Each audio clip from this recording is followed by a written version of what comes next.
म्हणायचं फक्त आपल्याला. हा थोडा शिवरायांचे 8वे रूप, शिवरायांचा 8वा प्रताप, शिवरायांचा 8वा साक्षेप, भूमंडळी शिवरायांचे कैसे बोलणे, शिवरायांचे कैसे चालणे, शिवरायांची सलगी देणे, कैसी असे सकल सुखांचा केला त्याग, म्हणून साधिसे तो योग, राज्य साधनांची लगबग कैसी केली, यावनी करावे विशेष, तरीच म्हणवावे पुरुष, याउपरी आता विशेष काय लिहावे, शिवरायांचे आठवावे, जीवित तृणवत मानावे, इहलोकी परलोकी उरावे, कीर्ती रूपे निश्चयाचा महामेरू, बहुत जनांसी आधारू, अखंड स्थितीचा निर्धारू, श्रीमंत योगी,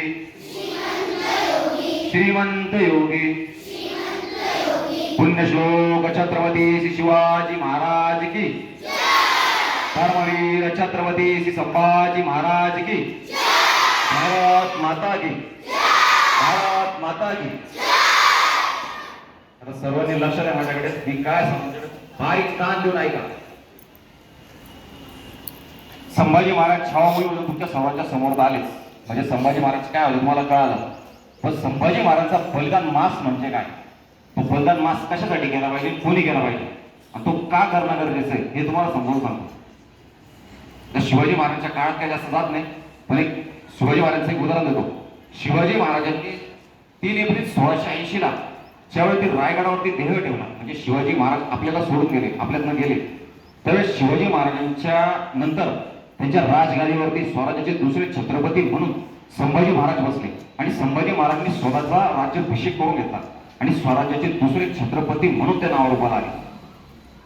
शिवाजी महाराज गेल्यानंतर स्वराज्याची जी काही घडी तुटलेली होती, विस्कळीत झाली होती, पूर्ण प्रजा चलबिचल झाली होती, म्हणजे एकात एक नव्हतं राहिलं कोणी.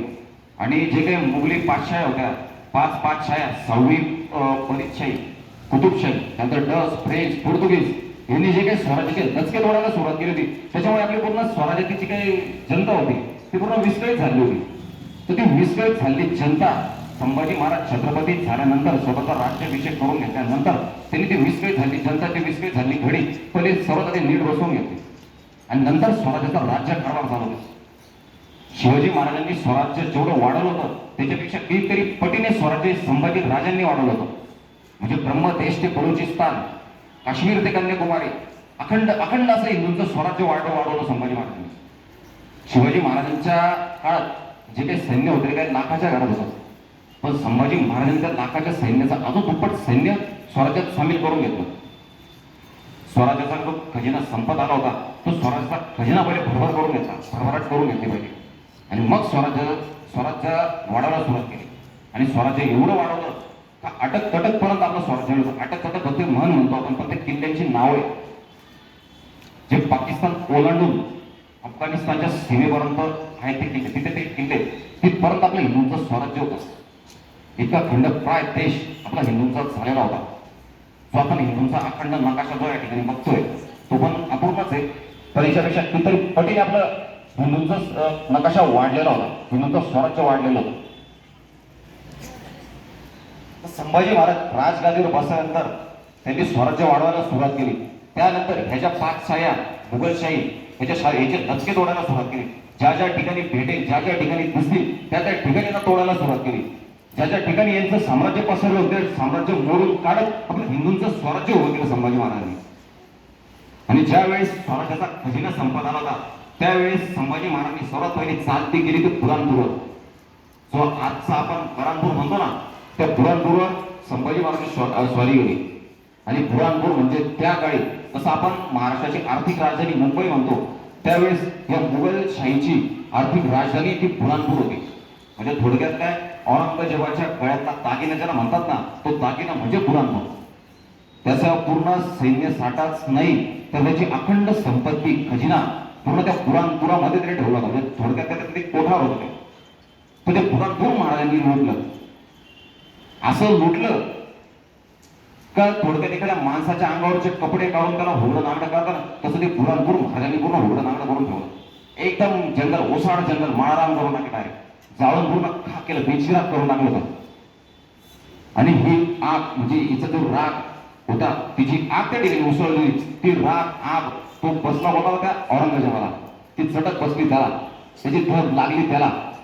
जरी पुराणपूर इथे जाळलं होतं पण तिचे चटके बसले त्या औरंगजेबाला. तर सिंहासन हादरलं होतं. म्हणून त्यांनी काय केलं हिंदूंना संपवायचं थोडक्यात त्या संभाजी महाराजांना संपवायचं स्वतंत्र सिंहासन संपवायचं म्हणून तो दिल्लीवरून थेट महाराष्ट्रात घुसला. महाराष्ट्रात येऊन त्यांनी त्याची सर्व त्याच्यासोबत जवळजवळ कितीतरी लाखाचं सैन्य तो त्याच्यासोबत घेऊन आला. 5 लाखापेक्षा जास्त सैन्य तो महाराष्ट्रात घेऊन आला होता. महाराष्ट्रात त्याने त्याची छावणी टाकली श्रीगोंदा तालुक्यामध्ये बहादूरगड. त्यावेळेचा बहादूरगड आता त्याला धर्मवीरगड म्हणतात. त्या बहादूरगडाला त्याची छावणी पडली होती. आणि त्याचं अफाट सैन्य त्या ठिकाणी वसलेलं होतं. येताना तो कसा सरळ सरळ बसला गाडीने आलाय परत असा नाही आला. ज्या ज्या ठिकाणी हिंदूंची मंदिरं दिसली ते मंदिराची नासधूस करायची. ज्या ज्या ठिकाणी आपल्या आया बहिणी दिसतील त्या आया बहिणी उडवायच्या त्या पाठवायच्या त्याचे लचके तोडायचे. ज्या ज्या ठिकाणी हिंदू दिसतील त्या त्या ठिकाणी हिंदू कापून टाकायचे. हिंदूंचे मारहाण ओसाड करून टाकायचे. त्याची शरीराची नासधूस करायची. हिंदूंच्या गायी दिसल्या कापून टाकायच्या. त्यांना खप शिजवून खायचं असा उद्योग चालवत हिंदुस्थानात येऊन थांबला. बहादूरगड श्रीगोंदा तालुका त्या ठिकाणी त्याची छावणी पडली. आणि तिथून त्याने राज्यकारभार पाहायला सुरुवात केली. आणि हिंदूंचं स्वातंत्र्य कसं गिळंकृत करता येईल हिंदूंना कसं संपवता येईल स्वतंत्र सिंहासन कसं नायनाट करता येईल याची मनीषा त्या ठिकाणी आखणी सुरुवात केली. आणि ज्या वेळेस त्यांनी सर्वात पहिलं आक्रमण केलं आपलं रामशेज किल्ला श्री क्षेत्र रामशेज अजिंक्य किल्ला आहे. त्याची इतिहासात पण नोंद आहे. त्यानंतर त्याची Guinness book of world record मध्ये पण नोंद आहे. एकमेव इतिहासातला असा किल्ला आहे की तो अजिंक्य राहिला. त्याला कोणी जिंकू शकलं नाही. तो जसा मराठ्यांच्या हातात आला जसा हिंदूंच्या हातात आला तसा तो आपल्याच हातात राहिला. परत त्याला कुठल्याच मुघल बादशाहाने जिंकलंच नाही. औरंगजेबाला एवढं कळून चुकलं होतं त्या मुघलांना एवढं कळून चुकलं होतं की या मावळ्यांसोबत मराठ्याच्या सैन्यासोबत खुल्या मैदानामध्ये लढू शकत नाही याच्यासोबत जिंकू शकत नाही. कारण त्यावेळेस शिवाजी महाराजांनी जो एक एक मावळा तयार केला होता तो बलाढ्य असा गडकोटांसारखा तयार केला होता. म्हणजे एक एक मावळा कितीतरी शेकडो सैनिकांना एकटा मावळा करू शकतो असा एक एक मावळा दिवस शिवाजी महाराजांनी तयार केला होता. जसं तुम्ही पावनखिंडमध्ये बाजीप्रभू देशपांडे शेलार मामा पाहिले. जसं तानाजी मालुसरेच्या मूळमध्ये तानाजी मालुसरे पाहिले. याच्यापेक्षा कितीतरी बलाढ्य असे मावळे स्वराज्यात हयात होते शिवाजी महाराजांच्या काळात. आणि या असंख्य नरवीरांच्या ध्याने रक्ताने पावन झालेली आपली स्वतंत्र भूमी. यांनी स्वतःच्या प्राणांची आहुती दिली. स्वतःचा प्राण त्या स्वराज्याच्या यज्ञकुंडात समर्पित केला. तेव्हा स्वराज्याचा यज्ञकुंड तेवत राहिला. आणि आज तुम्ही आम्ही हिंदू म्हणून जगतोय. आज आपले देवळ आया बहिणींच्या कपाळावरचे कुंकू आपल्या हे हिंदुस्थान ज्याला भारत म्हणतो आपण त्या भारत मातेच्या कपाळावरचं तांबडं लाल कुंकू सूर्याच्या तेजासारखं निखळ कुंकू जे कोणामुळे आबाधित असेल ना ते शिवाजी महाराज संभाजी महाराजांमुळे. त्याच्यामुळे यांना विसरून चालणार नाही. कारण शिवाजी महाराज संभाजी महाराज आपल्या हिंदूंचे जगण्या मरण्याचे महामंत्र आहे. हीच मंत्र आहे ते. जर आपल्या नावातनं आपल्या स्वतःमधून जर मंत्र जर पुसले गेले ना तर तुम्ही आम्ही हिंदू म्हणून जगू नाही शकत. जगाच्या पाठीवर आपण जगू नाही शकत. याच्यासाठी संभाजी महाराज झालेलं बलिदान आहे. संभाजी महाराज शिवाजी महाराज हे जे जगले ते स्वतःच्या कुळासाठी नाही जगले. स्वतःच्या भोसलेकुळासाठी जगले. स्वतःच्या परिवारासाठी जगले. ते जे जगले त्यांनी जो यज्ञकुंड तेव्हा ठेवला होता जी स्वराज्याची घोडदौड त्यांनी अटके पार नेली ती तुमच्या आमच्यासाठी नेली होती. कोणासाठी नेली ती तुमच्या आमच्यासाठी. जगाचा बाप हिंदुस्थान म्हणून जगाच्या पाठीवरती आबाधित राहावा. जो मानाने बोलणारा भगवा ध्वज आबाधित राहावा मंदिरावरचे कळस अवधित राहावे, आपल्या गोठ्यातली गाय, आपल्या दाराभोवती तुळस, आपल्या आई बहिणीच्या कपाळावरची कुंकू साबित राहावे, अबाधित राहावे, सूर्य आहे तोपर्यंत टिकून राहावे, याच्यासाठी झालेलं बलिदान म्हणजे संभाजी महाराजांचं बलिदान. त्यालाच म्हणतो आपण बलिदान मास. औरंगजेबाला जेव्हा स्थूल चुकलं मराठ्यांसोबत, या स्वराज्याच्या मावळ्यांसोबत खुलेमध्ये लढू शकत नाही, तर त्यावेळेस त्याने स्वराज्यातले जे गडकोट होते, म्हणजे थोडक्यात आपल्या स्वराज्याचा आत्मा ज्याला म्हणतो, ते गडकोट घ्यायला त्यांनी सुरुवात केली. आणि सर्वात पहिले चाल केली श्री क्षेत्र रामशेज किल्ल्यावरती, अजिंक्य रामशेज. तुम्ही कोणी पाहिलं रामशेज? बघितलाय तो रामशेज किल्ला, त्याच्यावरती पहिली चाल केली. चाल नंतर त्याला असं वाटलं होतं की सहज किल्ला घेते, कारण त्यावेळेस त्या रामशेज किल्ला एवढा स्वराज्य म्हणजे प्रचलित नव्हता. त्याच्यावर अवघे काही 600-700 मावळे असतील त्यावेळेस. म्हणून औरंगजेबाच्या सैन्याला सरदारांना असं वाटलं की हा सहज किल्ला जिंकू शकतो आम्ही, म्हणून त्यांनी सर्वपहिले चाल गेली त्या रामशेजवर. आणि त्यावेळेस त्या रामशेजवर 600 मावळांनी अवघे 6-7 वर्ष तो रामशेज अबाधित ठेवला. एक सुद्धा अशम, एक सुद्धा मुघली सैन्याचा एक सुद्धा शिपाई त्या रामशेजाच्या पावन भूमीवरती चढू दिला नाही, आणि 6 वर्ष तो किल्ला अबाधित ठेवला. आणि आजही इतिहासाची साक्ष देत तो रामशेज किल्ला आहे तसाच अजिंक्य आजही बघायला मिळतो. इतिहासाची साक्ष देत आजही पराठ्या स्वरूपात आहे त्या स्वरूपात तसाच उभा येतो.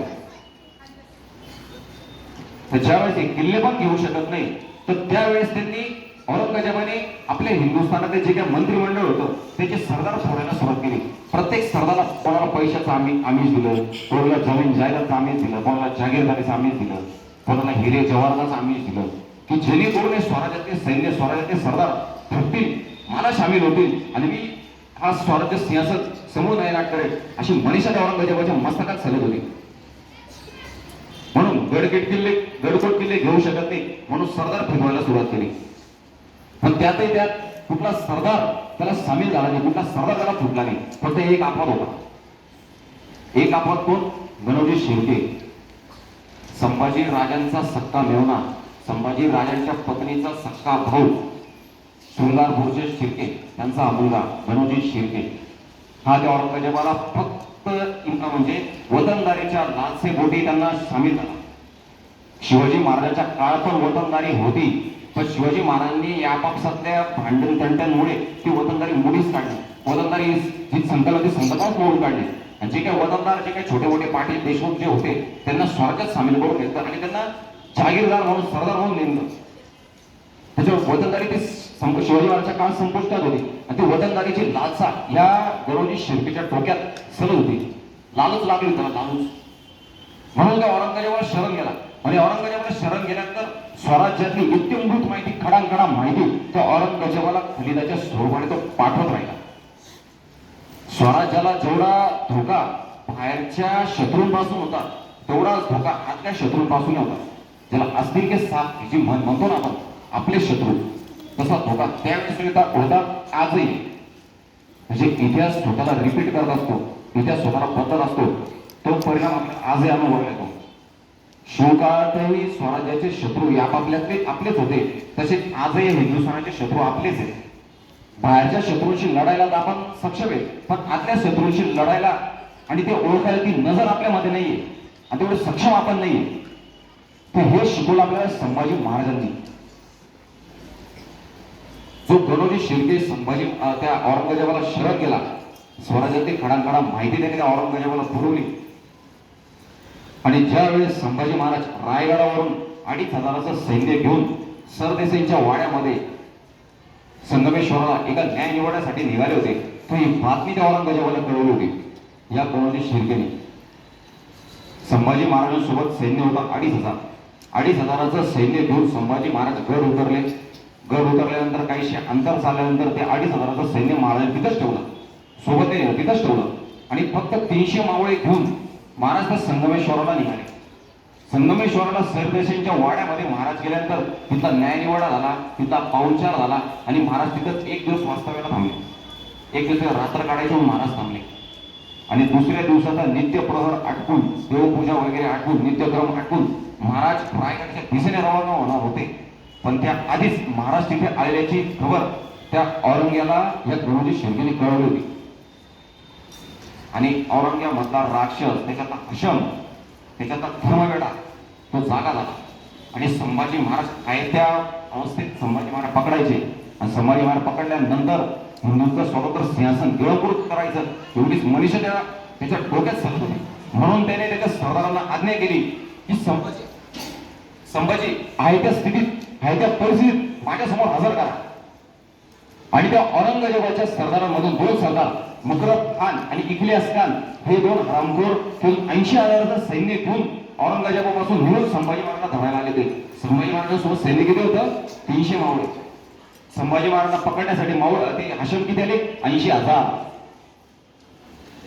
एका कोल्ह्या कुत्र्याला म्हणा किंवा थोडक्यात एका गुळाचा खडा, गुळाचा खडा तुम्ही जसा मोकळ्या जागेत ठेवला काही वेळा त्याला मुंगेला टाकता बघा, जेवढा मुंगेला टाकला त्याच्यापेक्षा जास्त सैन्य संभाजी महाराजांच्या त्या संगमेश्वराच्या थांबलेल्या ठिकाणी त्यांना चिकटलं होतं. आणि जेव्हा ही बातमी संभाजी महाराजांना कळाली की आपण घेरलो गेलोय, आपण पकडले जाऊ, आपल्याला घेरा पडलाय, ही कोल्ही कुत्री लांडगी आपल्याला पकडण्यासाठी इथे येऊन थांबलेली आहे, तर संभाजी महाराज सहज पळून जाऊ शकत होते. सहज काही अवघड नव्हतं त्यांना. कारण संभाजी महाराजांसारखा योद्धा, संभाजी महाराजांसारखा प्रखर कर्तृत्ववान राजा हे हिंदुस्थानाच्या पाठीवर आजतागायतपर्यंत झाला नाही आणि होणार नाही, ज्याची नोंद इतिहासाने घेतली. 400 वर्ष झाले, पण आजही शिवाजी महाराज संभाजी महाराज यांना इतिहास विसरलेला नाही. आजही तुमच्या आमच्या रक्तात थेंबात डाव्या उजव्या मेंदूमध्ये छोट्या मोठ्या काळजात जिवंत आहे. रक्ताच्या प्रत्येक थेंबात संभाजी महाराज जिवंत आहे. कारण त्यांच्यासारखा राजा आजपर्यंत झालाच नाही. शिवाजी राजांनंतर संभाजी महाराज सोडून जाऊ शकत होते, पण नाही गेले. का? किती गेलं? शिवाजी महाराजांचा पुत्र होते. शिवाजी महाराजांमध्ये आग रक्त त्यांच्यात जिवंत होती. सतो स्वाभिमान धर्मापटी प्रेम त्यांच्यामध्ये जिवंत होतं. जर त्याच्या मनात असं वाटलं की जर मी पळून गेलो तर हिंदूंपर्यंत जो काही मेसेज जाणार तो चुकीचा मेसेज जाईल की आमचा राजा पळून गेला, औरंगजेबाच्या भीतीने पळून गेला, त्याच्या सरदाराच्या भीतीने पळून गेला, म्हणून संभाजी महाराज तो वाडा सोडला नाही. संभाजी महाराजांना सुद्धा विनंती केली गेली होती. संभाजी महाराज कवी कलशांनी विनंती केली, त्या सरदारांनी विनंती केली, सरदेसाईंनी सुद्धा विनंती केली की महाराज तुम्ही हा वाडा सोडा, रायगडाच्या दिशेने प्रस्थान करा, आम्ही यांना अडवून धरतो. पण संभाजी महाराज पळाले नाही.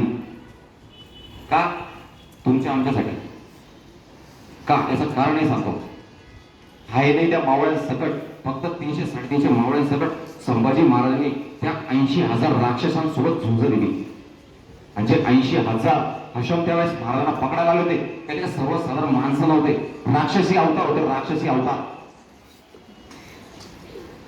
तुम्ही मुघली सैन्य आपण विचार करू शकत नाही, पुस्तकात वाचू शकत, एवढं बलाढ्य सैन्य ते मुघली सैन्य होता. त्यांच्या माणुसकी नावाचा प्रकार नव्हताच. कारो मारो या मरो एवढंच त्यांच्या डोक्यात होतं. आणि ते असं 80,000चे लांडगे कुत्रे तिथे महाराजांना पकडायला त्या ठिकाणी आले होते. तुंबळ युद्ध झालं. तुंबळ जोपर्यंत ते 300 मावळ्यांमधला एक मावळा रक्ताच्या शेवटच्या थेंबापर्यंत, प्रत्येक शेवटच्या श्वासापर्यंत जिवंत होता ना, तोपर्यंत प्रत्येक मावळा हातपाय तुटल्यानंतर सुद्धा लढत होता. का? तर आपला हिंदूंचा राजा जिवंत रायगडावर परती जावा म्हणून, आपला हिंदूंचा राजा जगावा म्हणून, तो सुखरूप रायगडावर पोहोचावा म्हणून. तुम्ही ती म्हण ऐकली असेल ना, 1 लाख वेळ तरी चालेल, लाखाचा पोशिंदा झाला पाहिजे. त्याच्यासाठी तो आपला राजा जिवंत राहावा म्हणून ते मावळे कटले गेले होते. संभाजी महाराज पळता येतो, पण समाजात पळाले नाही. कारण तुम्ही एक म्हण शिवाजी महाराजांच्या नाटकामध्ये, सिरियलमध्ये, मूवीमध्ये ऐकली. शिवाजी महाराज तुम्ही एक म्हण काय वाचायची? हे स्वराज्य व्हावे हे तो स्त्रीची इच्छा. ऐकली तुम्ही म्हण? हे स्वराज्य व्हावे हे तो स्त्रीची इच्छा. हे शिवाजी महाराज म्हणायचे. पण ते स्त्री म्हणजे कोण? ते स्त्री म्हणजे स्वतः शहाजी राजे साहेब, स्वतः जिजाऊ महासाहेब. तशी संभाजी महाराजांच्या मनात सुद्धा ती एक म्हण होती. काय होती माहिती तुम्हाला? तुम्ही छावा पाहिला ना, ती म्हण काय होती माहिती? ती म्हण होती, जे आबासाहेबांचे संकल्पित तेच आम्हास करणे आगत्य. म्हणजे काय? जे स्वप्न आमच्या आबासाहेबांनी पाहिले, जो हिंदू स्वराज्याचा यज्ञकुंड आमच्या आबासाहेबांनी पेटवलेला आहे, तो यज्ञकुंड अखंड तेवत राहावा, ते हिंदूंचा स्वातंत्र्य अबाधित राहावा सूर्य असेपर्यंत ते करणं आमचं अगत्य. आमच्या आबासाहेब गेल्यानंतर आमच्या आबासाहेबांची अपूर्ण राहिलेली मनीषा आम्ही पूर्ण करावी, ते करणं आम्हाला अगत्य. ते आमचं करणं परमपवित्र कर्तव्य, ही इच्छा संभाजी महाराजांच्या मनात होती. म्हणून त्यांनी तो सरदेसाईंचा वाडा सोडला नाही. मरलो तरी चालेल, मेलो तरी चालेल, पण वाडा सोडायचा नाही. त्यांना कडी झुंज त्यावेळेस महाराजांनी दिली आणि शेवटचा मावळा मरेपर्यंत ते मावळे लढत राहिले. शेवटी 300-350 मावळे त्या ठिकाणी काढले गेले, कापले गेले. नुसतं मानेवरती सुरी फिरली म्हणून मावळा खाली पडला नाही, तर अंगावरचे हातपाय तुटले गेले, अंगावर जखमा झाल्या, अंगावरचे कपडे शिल्लक नाही राहिले. असं मरण त्या मावळ्यांचं झालं. अशा ठिकाणी ते धारातीर्थ ते मावळे पडले. त्यावेळेस ते युद्ध थांबलं. आजही सरदेसाईंचा वाडा, ज्या ठिकाणी संभाजी महाराजांना अटक झाली, तो वाडा आजही त्या इतिहासाची साक्ष देत, ते धारातीर्थी पडलेल्या मावळ्यांच्या त्या रक्ताची साक्ष देत तो वाडा आजही त्या ठिकाणी तोडक्या मोडक्या स्वरूपात आहे. ज्या साखळ दंडांमध्ये महाराजांना पकडले गेले होतं, ज्या साखळ दंडामध्ये महाराजांना अडकवण्यात आलं होतं, ते साखळ दंड आजही तुम्हाला तुळापूरला बघायला मिळतात. आजही तुळापूरला तो वधस्तंभ आजही अस्तित्वात आहे. ज्या बहादूरगडावरती आज त्याला धर्मवीरगड म्हणून संबोधलं जातं, तो बहादूरगड ते इतिहासाची साक्ष देत आजही जिवंत आहे. ते युद्ध थांबल्यानंतर सगळे मावळे त्या ठिकाणी धारातीर्थ पडल्यानंतर फक्त 2 जण शिल्लक होते. ते 2 जण म्हणजे स्वतः संभाजी महाराज आणि कवी कलश, हे दोघं जिवंत पकडले. त्या हरामखोर मुकरब खानाने यांना फक्त धरलं नाही, तर संभाजी महाराजांचे केस धरून त्या वाड्याच्या बाहेर खेचत आणलं होतं. कसं आणलं होतं? केस धरून. आपल्या हिंदुस्थानाचे दुसरे छत्रपती, स्वराज्याचे दुसरे छत्रपती, आपला राजा, त्याला खेचून आणलं होतं. एखाद्या साधारण माणसासारखं, एखाद्या जनावरासारखं महाराजांना केस धरून खेचून आणलं. संभाजी महाराजची हाईट होती 7 फूट, इतिहासात त्याची नोंद आहे. शिवाजी महाराज हयात असताना, शिवाजी महाराजांच्या हयातीत पवित्र परमानंद यांनी शिवाजी महाराजांच्या हयातीत ग्रंथ लिहिला. त्या ग्रंथाचं नाव आहे शिवभारत. त्या शिवभारतात नोंद आहे त्या गोष्टींची. संभाजी महाराजांची हाईट होती 7 फूट, ध्येय दिफाड शरीर होती संभाजी महाराजांची, प्रचंड शरीर होतं, पुरे गोमटे होते.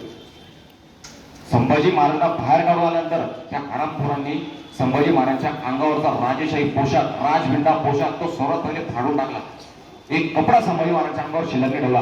जे काही अलंकार आभूषण संभाजी महाराजांच्या अंगावर होते, सूर्यमाळ असेल, वेगवेगळे हिऱ्यांचे अलंकार महाराजांच्या अंगावर असतील, ते कुंडल असतील, सर्वात पहिले ते काढून टाकले, कापून टाकले. ते एक कपडा महाराजांच्या अंगावर शिल्लक ठेवला, फक्त लंगोट महाराजांची शिल्लक ठेवली.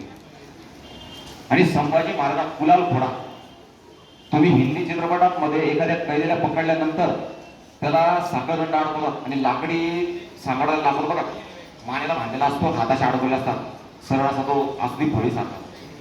तर त्या काळामध्ये कुलाल घोडा बहुतेक शस्त्रच म्हणावं लागेल त्याला. कुलाल घोडा लाकडी सांगाडा असतो. तो लाकडी सांगाडा कंबरेपासून तर मस्तकापर्यंत पूर्ण पॅक सांगाडा असतो. त्या सांगाड्यामध्ये महाराजांना अडकवण्यात आलं. चित्रपटामध्ये तुम्हाला फक्त ते साखळदंड दाखवलं आहे, पण त्यावेळेस कुलाल घोडा होता, कंबरेपासून मस्तकापर्यंत अडकवला, त्यात हात अशा अडकवले आणि वरतून साखळदंड घातला गेला की महाराजांचं मस्तक इकडे तिकडे हलू शकत नाही, पूर्ण बॉडी हलू शकत नाही, फक्त हातपाय थोडंफार काय हात हातेच, अशी अवस्था महाराजांची केली. तो कुलाल घोडा लावण्याच्या आधी महाराजांचे जेव्हा कपडे फाडले त्यावेळेस कोणाला ओळखू न यायला म्हणून, कारण महाराजांचं जे शरीर होतं, महाराजांचं रूप होतं, एक तेजस्वी रूप होतं. किती केलं मराठ्याचे छत्रपती, हिंदूचे दुसरे छत्रपती होते, ते विचार करा त्याचं रूप कसं असेल. साधारणतः आपल्याला नगरसेवक जरी बघितलं, एखाद्या मंदिराचा चांगला पुजारी जरी बघितलं तरी त्याचं रूप तेजस्वी असतं. नगरसेवक बघितला असेल त्याचा रूप कसा असतो, तर विचार करा आपले हिंदूचे दुसरे छत्रपती होते, त्यांचं रूप कसं असेल, किती तेजस्वी असतील महाराज. तर ते महाराज कोणाला ओळखू येऊ नये म्हणून त्यांनी महाराजांच्या अंगावरचे सगळे कपडे फाडून टाकले, फक्त लोंगोट ठेवला, सगळे आभूषण काढून टाकले आणि महाराजांच्या अंगावर तेल ओतलं. तेल ओतल्यानंतर कोळशाची राख असते, राख जळलेला लाकडाचा कोळसा, त्या कोळशाची राख महाराजांच्या अंगाला फासली. पूर्ण काळा कुट्ट ध्येय करून टाकला महाराजांचा. का? ओळखायला नाही आला पाहिजे म्हणून त्यांनी विटंबना अशी चालू केली महाराजांची. आणि त्यानंतर महाराजांना तो गुलाल घोडा लावला गेला. तो गुलाल घोडा लावल्यानंतर साखळदंड लावला आणि डोक्यावरती महाराजांच्या इराणी पद्धतीची, इराणला त्यावेळेसची जी पद्धत होती त्या पद्धतीची टोपी, विदुषी टोपी महाराजांना घालण्यात आली. तुम्ही जर गुगलला सर्च केला तर तुम्हाला ते फोटो बघायला मिळतील. इराणी पद्धतीची विदुषी टोपी महाराजांच्या अंगावर त्या डोक्यात घालण्यात आली. त्यानंतर महाराजांच्या अंगावरती गोलपाटापासून तयार केलेला विदुषी पोशाख महाराजांना घालण्यात आला. जे महाराजांनी केलं तेच त्या कवी कलशांनाही चालू होतं. त्यानंतर 2 मरतुकडी उंट आणले गेले. मरतुकडी म्हणजे म्हातारी झालेली उंट, ज्यांचं काहीच आयुष्य जीव जगण्यासाठी उरलेले, अशी मरतुकडे उंट त्यावेळेस आणली गेली आणि त्या उंटांवरती महाराजांना बसवून ती धिंड महाराजांची बहादूरगडापर्यंत काढण्यात आली. उंटावर कसं बसवलं, तर उंटाचं तोंड जर डावीकडे असेल तर महाराजांचं कविताच्या तोंड उजवीकडे, अशा दोन उंटांवर या दोघांना बसवण्यात आलं. म्हणजे उंटाचं तोंडाच्या विरुद्ध दिशेने महाराजांना बसवलं, उलटा बसवलं गेलं. तर संगमेश्वराच्या सरदेसाईच्या वाड्यांपासून तर बहादूरगडला ज्या ठिकाणी औरंगजेबाची छावणी पडली होती हे अंतर होतं 300 किलोमीटर. श्रीगोंदा तालुक्यामध्ये बहादूरगड, त्या बहादूरगडाला आता धर्मवीर गड म्हणून ओळखलं जातं. हे अंतर होतं 300 किलोमीटर. तर रोज हे हाशम महाराजांना घेऊन 50 किलोमीटर चालायचे. किती? 50 किलोमीटर. आणि भर दिवसा भर उन्हात रखरखत्या उन्हात महाराजांची भिंड काढली त्यांनी. मराठ्यांचा छत्रपती उंटावरती उलटा बसून निघाला होता त्या औरंगजेबाच्या दिशेने. ज्या छत्रपतीने स्वतःचा राज्याभिषेक झाल्यानंतर हत्तीवरती बसून ज्यांची मिरवणूक स्वराज्यात निघाली होती, छत्र चामर नगाडे वाजले होते, त्याच मराठ्याच्या छत्रपतीची मिरवणूक कशाने काढली होती? त्या उंटावरती उलट बसून विदुषिके ड्रेस घालून. ज्याला वाटेल त्यांनी चपला फेकल्या, ज्याला वाटेल त्यांनी शेणाचे गोळे फेकले, ज्याला वाटेल त्यांनी दगड मारले, अशी विडंबना त्या मराठ्याच्या छत्रपतीची चालू होती. एकेकाळी हत्तीवर बसणारा आपला राजा उंटावरती बसून त्या औरंगजेबाच्या दिशेने घेऊन चालले होते आरामपूर. ही पूर्ण थंड महाराजांची निघाल्यानंतर ज्यावेळेस महाराज त्या औरंगजेबाच्या छावणीपर्यंत पोहोचले तर या औरंगजेबासमोर सकाळी 8 वाजेच्या सुमारास महाराजांना उभं करण्यात आलं. महाराजांना उभं करायचं काय स्वागत केलं असेल का महाराजांचं? नाही. ती भिंड ज्यावेळेस त्या छावणीपर्यंत पोहोचली ना तर प्रत्येक जण महाराजांना आतुरतेने बघायला लागला होता की कसा असेल मराठाचा छत्रपती, कसा असेल की ज्याने औरंगजेबाच्या इतके वर्ष औरंगजेबाच्या नाकात दम करून ठेवलाय, कशा असेल तो शिवपुत्र संभाजी. हे बघण्यासाठी तर जमलेले होते, पण नुसते येऊन थांबले नाही. तर प्रत्येकाला जसं जमेल तसं महाराजांच्या दचके तोडा तिथं सुरुवात केली होती. कोणी तलवार टोचायचं, कोणी भाला टोचायचं, कोणी शनाचे गोळे मारत, कोणी दगड मारत होतं, कोणी धुमकत होतं. आणि सकाळी 8 वाजेला महाराज त्या तिकड्याच्या समोर उभे राहिल्यानंतर त्या औरंगजेबाने महाराजांचं स्वागत नाही केलं तर डायरेक्ट शिव्या काळात चालू केल्या. तर महाराजांपुढे त्यांनी तीन प्रश्न ठेवले होते. 3 प्रश्न काय? तर तुझ्या स्वराज्याचा खजिना तू कुठे ठेवलाय तू मला सांग. दुसरा प्रश्न, माझ्या सैन्यातले कोणते कोणते सरदार, कोणते कोणते सैनिक तुला सामील झाले त्याची नाव मला सांग. आणि तिसरा प्रश्न, सर्वात महत्वाचा प्रश्न, जो आज ताज्यापर्यंत आपल्याला कोणी सांगत नाही, इतिहासाच्या पानांमध्ये तुमच्या पाठ्यपुस्तकात सुद्धा त्याची नोंद नाहीये. तिसरा प्रश्न म्हणजे इस्लाम कबूल म्हणजे काय? इस्लाम या वॉर म्हणजे तू काय स्वीकारणार आहे? तू मरण पत्करतो का इस्लाम स्वीकारतो? सांगण्याचा अर्थ एवढाच की महाराजांचं जे बलिदान झालं होतं ते भोसलेकुळासाठी नव्हतं, तर त्यांच्या स्वतःच्या संसारासाठी नव्हतं, त्यांच्या स्वतःसाठी नव्हतं. त्याचे बलिदान होतं तुमच्या आमच्यासाठी होतं, तुमच्या आमच्या धर्मासाठी होतं. संभाजी महाराजांचं बलिदान झालं फक्त धर्मासाठीच झालं बलिदान आहे. जर महाराज त्यावेळेस औरंगजेबाला शरण गेले असतील तर आजचा इतिहास आणि भूगोल जो तुम्ही बघताय ना तो काहीतरी वेगळाच असता. तुम्ही आम्ही हिंदू म्हणून किंवा मी आज जे बोलतो ते ऐकायला इथे शिल्लकच नसतो. तर शिल्लक जरी असतो तर आज इथं काहीतरी वेगळाच उपक्रम चालू असतात, वेगळ्याच कुठेतरी अवस्थेमध्ये वेगळाच कुठेतरी सण उत्सव साजरा करत राहिलो असतो. जर महाराज त्यावेळेस औरंगजेबाला शरण गेले असते तर, पण महाराजांचं झालेलं बलिदानामुळेच तुम्ही आम्ही मला हिंदू म्हणून जगतोय. हे हिंदुस्थानावरती हिंदुस्थान आबाधित आहे हे फक्त महाराजांच्या बलिदानामुळेच. महाराजांनी त्याच्या 3 प्रश्न नाकारलं, त्याच्या तोंडावर ना त्याला तिथंच धमकी देऊन टाकली, त्याला नाव उत्तर गेलं आहे. एकही प्रश्नाला त्यांनी मान्यता दिली नाही, त्याला गरज नाही महाराज त्याच्यावरती. ती शिवपुत्र आहे, मी शिवाजी महाराजांचा पुत्र आहे, तुझ्या एकही गोष्ट शरण जाणार नाही. कारण त्यांच्या मनामध्ये ती शिवाजी महाराजांची असली आग्रह जिवंत होती. शिवाजी महाराजांनी रायगड घेतलेली शपथ ती त्यांना आठवत होती. शिवाजी महाराजांचा झालेला राज्याभिषेक त्यांना तो आठवत होता. तो त्यांच्यामध्ये कुठेतरी काळजाच्या प्रत्येक टोकापर्यंत जिवंत होता. म्हणून संभाजी महाराज शरण गेले नाही, नाकारलं त्याच्या प्रत्येक प्रश्नाला. त्याची आग राग त्या औरंगजेबाच्या मनात सरायला लागला. त्याने त्याच्या धर्मपंडितांची म्हणजे जसे आपल्याकडे पुजारी असतात, जसे आपल्या धर्माचे शंकराचार्य वगैरे धर्माधिष्ठित पुजारी वगैरे असतात, तसे त्यावेळेस त्यांचे सुद्धा ते इस्लामचे मौलवी जे काय असतील नसतील त्यांचे ते होते. त्यांची बैठक बसवली आणि बैठक बसवल्यानंतर त्यांच्या पुढे ठेवला प्रश्न ठेवला की या काफिरला कोणती शिक्षा दिली पाहिजे. ज्यावेळेस हा 9 वर्षाचा होता, शिवाजी महाराजांना आग्र्यावरती बोलवलं. शिवाजी महाराज ज्यावेळेस आग्र्यावरती कैद झाली त्यावेळेस 9 वर्षाचा असताना त्यावेळेस मी याला पाहिलं होतं. तर आज हा 32 वर्षा झाला तेव्हा माझ्या समोर आला. पण याच्यातली आग्रह दग स्वाभिमान सदोष स्वाभिमान आजही कमी झाला नाही. त्यावेळेस याच्यात जे तेज होतं, याच्यात नजरेमध्ये जी आग होती ती आजही याच्या डोळ्यात आहे. याच्या डोळे आजही मला घाबरवतात. ही भीती त्या औरंगजेबाच्या मनात होती.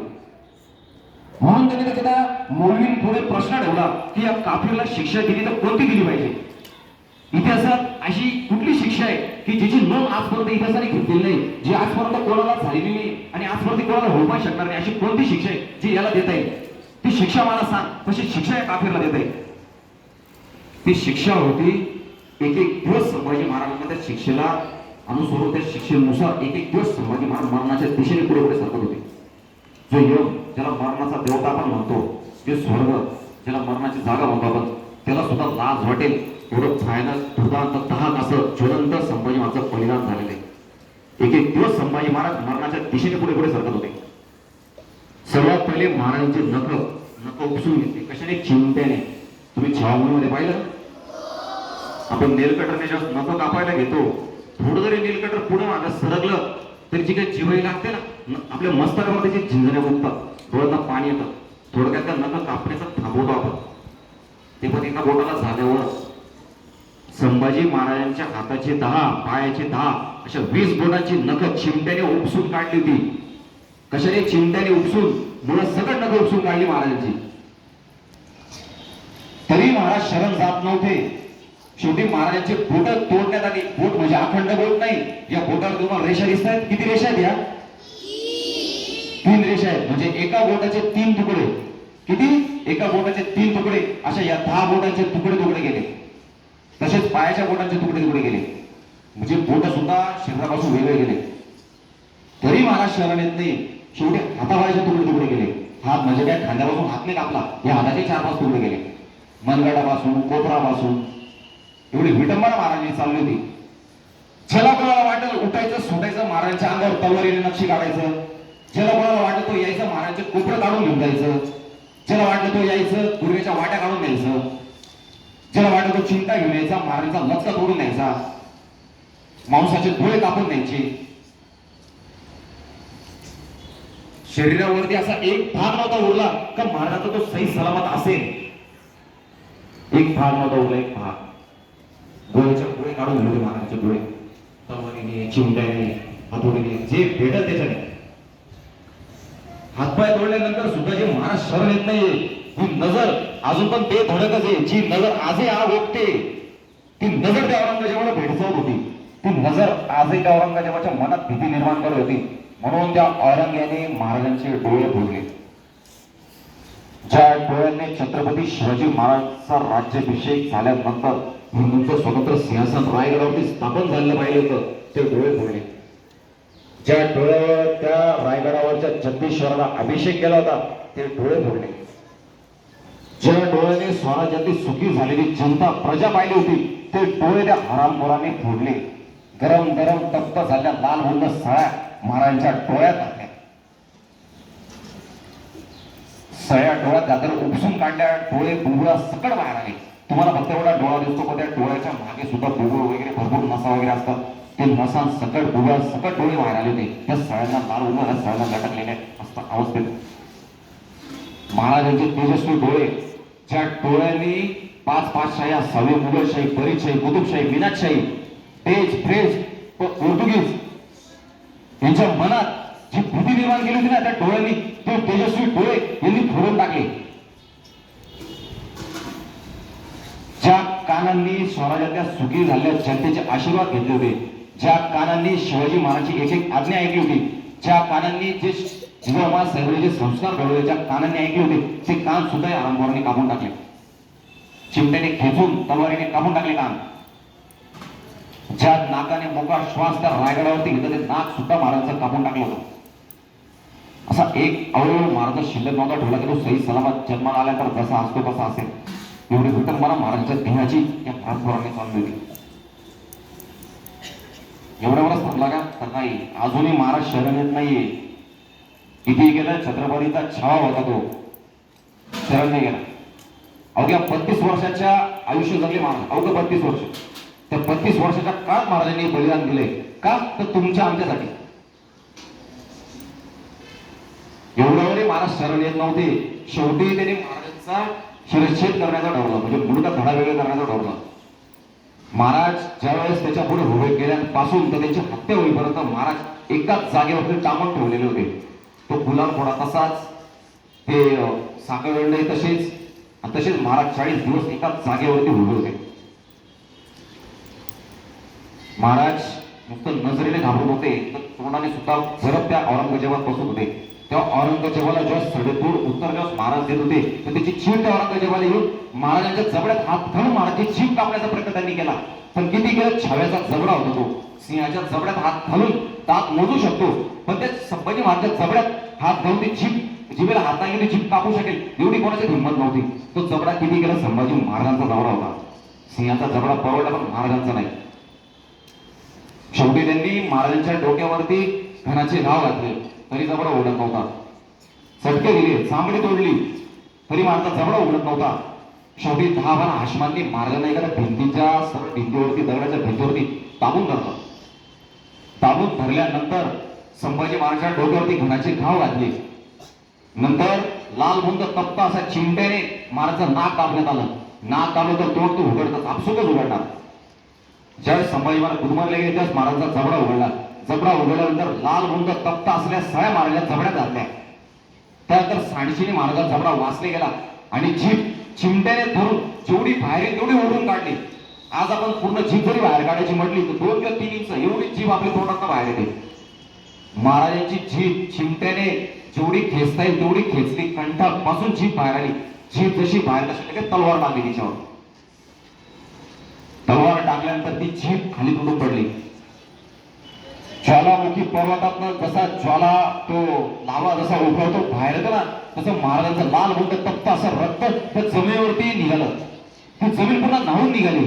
स्वराज्याची भूमी जी एकेकाळी आपल्या साधू संतांच्या पायाने, शिवाजी महाराज संभाजी महाराजांच्या पायाने पावन झालेली भूमी, ही आज संभाजी महाराजांच्या रक्ताने न्हावून निघाली होती.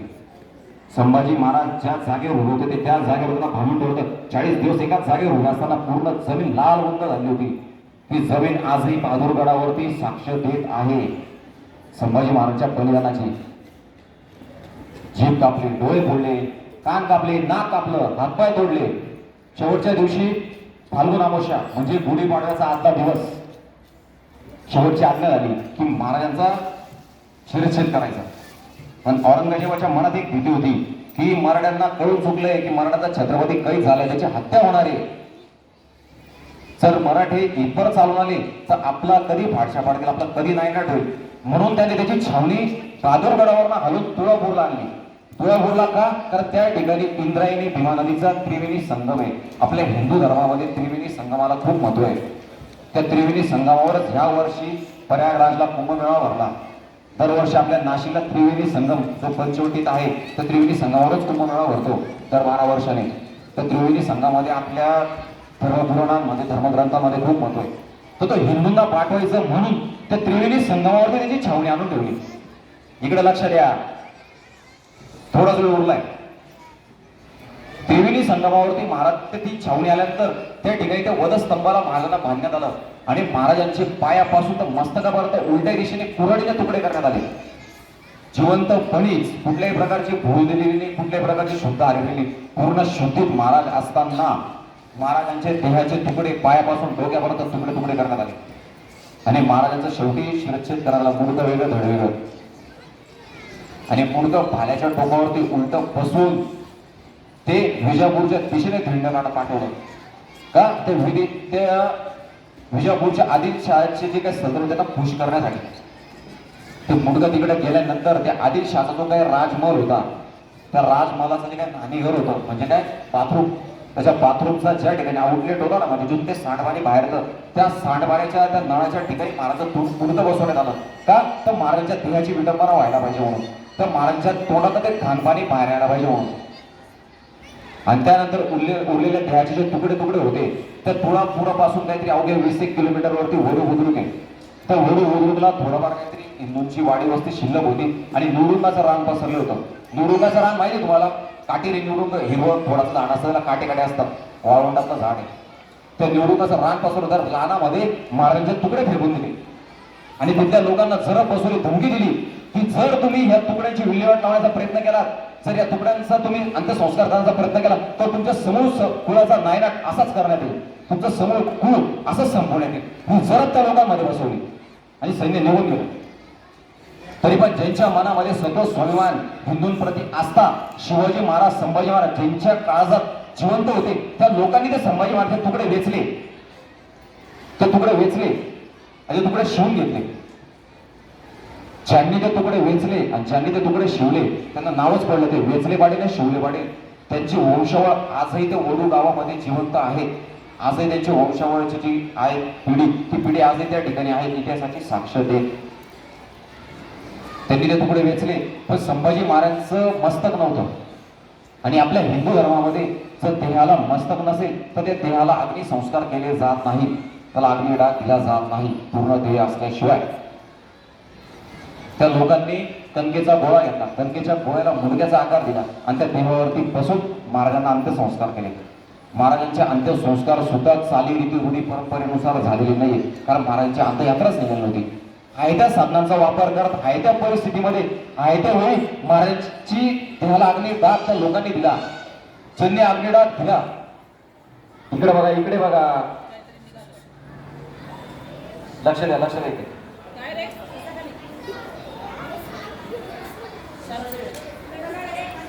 आपल्याकडे महाराजांना हायद्या साधनामध्ये अंत्यसंस्कार केले. ज्यांनी अंत्यसंस्कार केले आणि ज्यांनी ते तुकडे ठेवले वगैरे त्यांची पिढी त्या ठिकाणी, आणि ज्या जागेवरती महाराजांना अंत्यसंस्कार झाले ती जागा होती भीमाजी महार यांची. त्या नरवीरांची ती जागा होती, त्यांच्या जागेवर महाराजांना अंत्यसंस्कार केले गेले. रायप्पा महार, कारण महाराजांची अंत्ययात्रा पण निघालेली, अंत्यसंस्कार पण पूर्ण रूढी परंपरेनुसार झालेली. तर हा जो काळ महाराज त्या औरंगजेबाच्या छावणीत होते, त्यांनी जो अत्याचार त्या औरंगजेबाच्या छावणीत जे 40 दिवस सहन केला, तो काळ म्हणजे बलिदान मास. तो काळ म्हणजे बलिदान मास. ते आपल्याला हिंदूंना पडलेलं एक राष्ट्रीय सुतक आहे. ते सुतक कधी ना फिरणारं सुतक आहे. का? कारण संभाजी महाराजांची अंत्ययात्राच निघाली होती. जे 40 दिवस अत्याचार महाराजांनी त्या औरंगजेबाच्या छावणीत सहन केले, जे 40 दिवस महाराजांनी ते यमाला सुद्धा थांबून ठेवलं होतं, ज्या मरणाला सुद्धा महाराजांनी धडकी भरवली, ते 40 दिवस म्हणजे बलिदान मास. हा बलिदान मास म्हणजे संभाजी महाराजांचे त्याग. संभाजी महाराज त्याग केला, तुमच्या आमच्यासाठी त्याग केला होता. तुम्ही आम्ही हिंदू म्हणून हिंदुस्थानावर जिवंत राहावे म्हणून, या पृथ्वीवरती अबाधित राहावे म्हणून, जगाचा बाप हिंदुस्थान म्हणून जिवंत राहावा म्हणून संभाजी महाराजांनी बलिदान केलं होतं. जसं शिवाजी महाराजांमुळे जगायचं कसं हे शिकलो, तसं संभाजी महाराजांमुळे मरायचं कसं हे संभाजी महाराजांमुळे शिकतो आपण. म्हणून म्हणतो की शिवाजी महाराज, संभाजी महाराज आपल्या हिंदूचे जगण्या मरण्याचे महामंत्र आहे, बीज मंत्र आहे. कारण हे दोघं पिता पुत्र नसते तर तुम्ही आम्ही शिल्लक नसतो. या दोघांना जर आपल्या नावात जर वजा केलं ना तर तुम्ही आम्ही काहीच नाही, शून्य आपण. आजही आपल्या हिंदूंचे 12 ज्योतिर्लिंग, अष्टविनायक, 11 मारुती, 52 शक्तीपीठ, तर धारातीर्थ, गडकोट, 4 धाम हे जर जिवंत आहेत, हे जर अबाधित आहेत, त्या दोघं पिता पुत्रांमुळेच. मग त्याच्यात ते छोटे मोठे मंदिर पण आले, जसं आपलं नाशिकचं पंचवटी, त्र्यंबकेश्वर, जो प्रयागराजचा कुंभमेळा, हे दोघं सुद्धा जिवंत आहेत त्या दोघं पिता पुत्रांमुळेच. त्याच्यामुळे यांचे उपकार आपण या जन्मात तर फेडू नाही शकत, पण यांच्या उपकारांची जाण, यांची कृतज्ञता आपल्या मनात कायम असायला पाहिजे. म्हणून प्रत्येकाने आपल्या छोट्या मोठ्या मेंदूत, डाव्या उजव्या काळजात, रक्ताच्या प्रत्येक थेंबात, प्रत्येक तांबड्या लाल पेशीमध्ये प्रत्येकाने साठवून ठेवायचंय शिवाजी महाराज, संभाजी आपल्या जिवंतच असायला पाहिजे. यांच्याशिवाय आपण अपूर्ण आहे. प्रत्येक हिंदूने हा बलिदान मास पाळलाच पाहिजे. ज्या ज्या ठिकाणी सूर्य उगवतो, ज्या ज्या ठिकाणी हिंदू शिल्लक आहे, ज्या ज्या ठिकाणी हिंदूंचं अस्तित्व आहे, त्या त्या ठिकाणी हा बलिदान मास पाळलाच गेला पाहिजे. प्रत्येकाने त्यागाची भावना मनात साठवलीच पाहिजे. कारण संभाजी महाराजांचा त्याग हा साधारण त्याग नव्हता, जो पुस्तकात वाचू शकत नाही, जो आपण अनुभवू शकत नाही, पिक्चरमध्ये पाहू शकत नाही. इतकं भयानक बलिदान संभाजी महाराज आले. छावागोळीमध्ये अवघ्या 3.5 तासात संभाजी महाराज समजू शकत नाही. संभाजी महाराज शिवाजीवर समजून घ्यायचे असतील तर उभी हयात वाया घालावी लागते. तरी समजू शकत नाही. शिवाजी महाराज संभाजीवर समजून घ्यायचे असतील तर कडकोट मोहीम करा. संभाजी महाराज समजून घ्यायचे असतील तर बलिदान मास पाळा. ज्यावेळेस बलिदान मास पाळलं तर तुम्हाला जो त्रास जाणवतो ना, त्या त्रासाचं तुम्हाला कळतं की आपल्या राजाने आपल्यासाठी काय त्रास सहन केलाय. बलिदान मास कसा पाळला जातो तर बलिदान मास म्हणजे राष्ट्रीय सुतक. कुठं आहे आपल्याला दुखोटा, हिंदूंना पडलेलं सुतक. सुतक कसं पाळतात तसं आपल्या घरातलं कोणी गेल्यानंतर आपण सुतक पाळतो ना, तसं सुतक आपल्याला पाळायचंय. म्हणजे काय, मुंडन करायचं, कुठल्याही शुभ कार्य आपल्या घरात आयोजन करायचं नाही, कुठल्याही शुभ कार्याला हजेरी लावायची नाही. गेल्या 35 ते 40 वर्षापासून संभाजीराव भिडे गुरुजींच्या मार्गदर्शनाखाली अखंड हिंदुस्थानात हा बलिदान मास चालू आहे. 40-45 वर्षापासून. आपल्या नाशिकचं 11 वर्षापासून आम्ही बलिदान मास पाळतो. छावाभूमी तर आत्ता आला, संभाजी महाराज तुम्हाला आत्ता कळाले, पण आम्ही 11 वर्षापासून हा बलिदान मास पाळतो. हा बलिदान मास कसा पाळतो तर मुंडन करतो, पायात चप्पल घालत नाही, एकच वेळ जेवण करतो, एक वेळचं जेवण बंद असतं, पूर्ण महिनाभर गोड अन्न पदार्थ खात नाही. मग इच्छा असेल तर छोटाशी साखरेचा दाणा असेल, गोड अन्न आम्ही खात नाही 30 दिवस. पायात चप्पल नसते. कुठल्याही शुभ कार्याला आम्ही जात नाही. शुभ कार्याचं आयोजन सुद्धा आमच्या घरात करून घेत नाही. अखंड हिंदुस्थानात चालू आहे उपक्रम. बिहार, पंजाब, हरियाणा, त्यानंतर आग्रा, ज्या ठिकाणी आपले पंतप्रधान 15 ऑगस्टला ध्वजारोहण करतात, त्या आग्र्याच्या किल्ल्याचं पण हे 4थं वर्ष, 3रं का 4थं वर्ष आहे. तिथे बलिदान मास चालू आहे. त्या आग्र्याच्या किल्ल्याला संभाजी महाराजांची मोठी प्रतिमा लावलेली असते आणि तिथे संभाजी महाराज श्रद्धांजली वाहतात. 40 दिवसापर्यंत रोज श्रद्धांजली वाहतात. आम्ही सुद्धा रोज श्रद्धांजली वाहतो महाराजांना. संध्याकाळी श्लोक घेतो आणि ते श्लोक श्रद्धांजली महाराजांना वाहत असतो. कारण संभाजी महाराज त्याग केला त्याची परतफेड आपण करू नाही शकत, तर ते त्यागच केलाय. स्वतःच्या प्राणांची आहुती दिली, तर त्याला अनुसरून त्याचा कृतज्ञता भाव म्हणून असंच कुठल्या तरी एका गोष्टीचा त्याग आपल्याला करायचा आहे. 40 दिवसामध्ये, 30 दिवसामध्ये. संभाजी महाराज पकडले गेल्यापासून त्यांची हत्या होण्यापर्यंत काळ होता 40 दिवसाचा. पण संभाजी महाराजांना अत्याचार चालू झाले, त्यांची हत्या होण्यापर्यंत तो काळ होता 30 दिवसाचा. तो काळ म्हणजे फाल्गुन प्रतिपदा ते फाल्गुन अमावस्या, हा 30 दिवसाचा काळ. तो यावर्षी आलाय 28 फेब्रुवारी ते 29 मार्च पर्यंत. 29 मार्चला शेवटचा दिवस आहे. हा बलिदान मास हा कसा पाळला जातो तर तुम्हाला तुमच्या आवडीची कुठली एखादी गोष्ट सोडून द्यायची. जसं आम्ही गोड खायला आवडतं म्हणून गोड सोडून दिलं, पाय चप्पल घालायला आवडतो, पाय चप्पल शोषणारी सोडून दिले, केस प्रत्येकाला प्रिय असं केस कापून टाकले. तर तुम्हाला असेल नसेल त्या पद्धतीने जसं शक्य तशा पद्धतीने प्रत्येकाने हा बलिदान मास पाळायला गेला पाहिजे. आणि जो सक्षम आहे, तो सहन करू शकतो, त्या प्रत्येकाने बलिदान मास पाळायलाच पाहिजे. प्रत्येक घराघरात पाळायला पाहिजे. आणि अजून सांगण्याचं एवढंच आहे का महाराजांची अंत्ययात्रा जोपर्यंत निघते तोपर्यंत बलिदान मास आपला असा चालू राहणार. कारण आपण म्हणतो औरंगजेब मेला, शाहिस्तेखान मेला, अफजल खान मेला, पण हे आरामखोर आजही मेलेले नाहीत. विचार रूपाने आजही चीन, बांगलादेश, पाकिस्तान यांच्या रूपाने आजही हिंदुस्थानाच्या छातीवरती फायदा नाचतातच आहे. आपलं हिंदुस्थान गिळंकृत करण्यासाठी आजही नाचतात. हे मेलेले नाही. ज्या दिवशी यांचा समूह नायनाट होईल ना, त्या दिवशी सुतक आपल्याला फिरणार आहे. त्या दिवशी बलिदान मासाचा शेवटचा दिवस असेल आणि तो दिवस असेल संभाजी महाराजांना शेवटची श्रद्धांजलीचा. जोपर्यंत यांची अंत्ययात्रा निघत नाही तोपर्यंत बलिदान मास चालणारच आहे. कारण संभाजी महाराजांची अंत्ययात्राच निघाली नाही.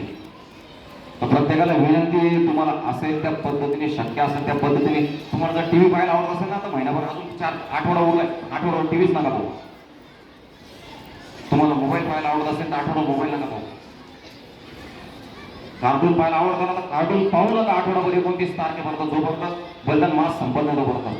हा बलिदान मास कसा, बलिदान मास शेवट कसा असतो तर 1 आठवडा आधी आपल्या नाशिक मधून धारकरी जातात वरुला, ज्या ठिकाणी संभाजी महाराजांची समाधी.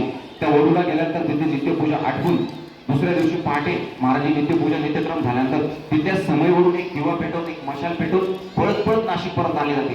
पुण्यामध्ये ओढ होतो, ती पुण्यापासून पळत पळत नाशिकमध्ये ती ज्वाला आणली जाते. ती ज्वाला म्हणजे धर्मवीर ज्वाला.